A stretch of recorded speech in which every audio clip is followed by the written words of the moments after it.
ओम स्थापकाय च धर्मस्य सर्वधर्मस्वरूपिणे अवतार वरिष्ठाय রামকৃষ্ণায় তে নমঃ।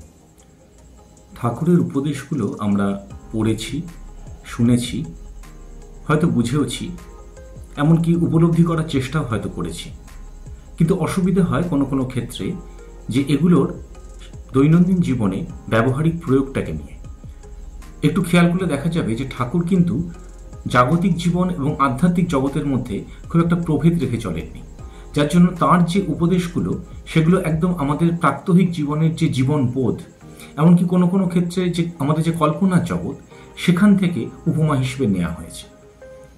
ঠাকুরের এরকমই কিছু উপদেশের উপমা এবং তার উদ্দেশ্য আজকে একটু আপনাদের সামনে তুলে ধরব।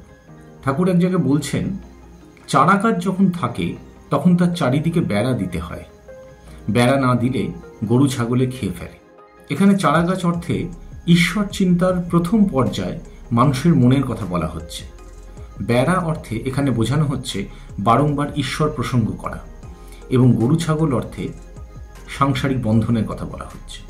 উপমাগুলো সত্যি খুব সুন্দর, এবং এর উদ্দেশ্য হচ্ছে সাধনার প্রথম পর্যায়ে ঈশ্বরে মন রাখার উপায়। আর এক জায়গায় ঠাকুর বেশ মজার একটা কথা বলছেন, বিড়ালের ছানা কেবল মিউ মিউ করে মাকে ডাকতে জানে, মা তাকে যেখানে রাখে সেখানেই থাকে। এখানে উপমা হিসেবে বলা যায় যে বিড়ালের মাকে এখানে ঈশ্বরের সঙ্গে তুলনা করা হচ্ছে।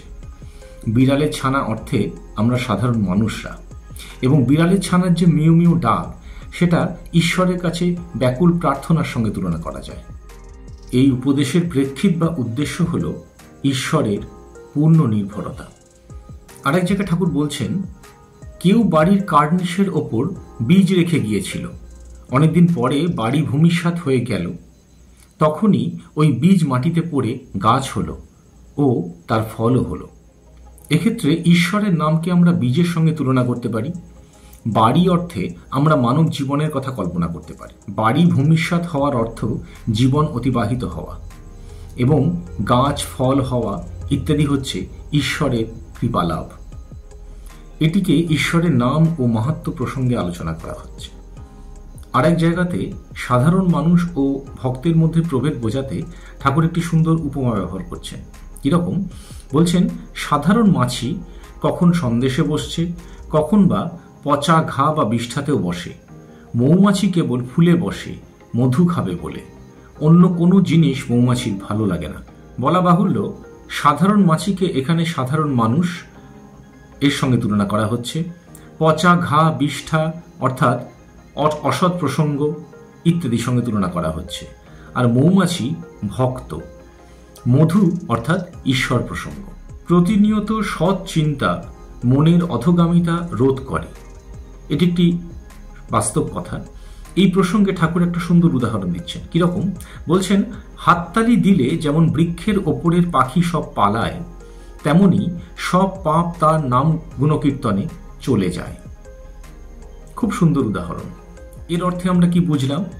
ধরা যাক বৃক্ষটি হচ্ছে দেহ, পাখি অর্থাৎ পাপ, হাততালি অর্থে এখানে ঈশ্বরের নাম গুণকীর্তনের কথা বলা হচ্ছে। এই সহজ সরল উপমাগুলোকে উপদেশের পাশে রাখার একটাই কারণ, যাতে কোনো প্রাজ্ঞ জ্ঞানী গুণী ব্যক্তি থেকে শুরু করে অতি সাধারণ মানুষ প্রত্যেকেই তাদের জীবনকে একটি উচ্চতর আদর্শে প্রতিষ্ঠিত করতে পারে। ঠাকুর মায়ের আশীর্বাদ নিয়ে আজকের পর্ব শেষ করলাম। পরের পর্বে আবার দেখা হবে। নমস্কার।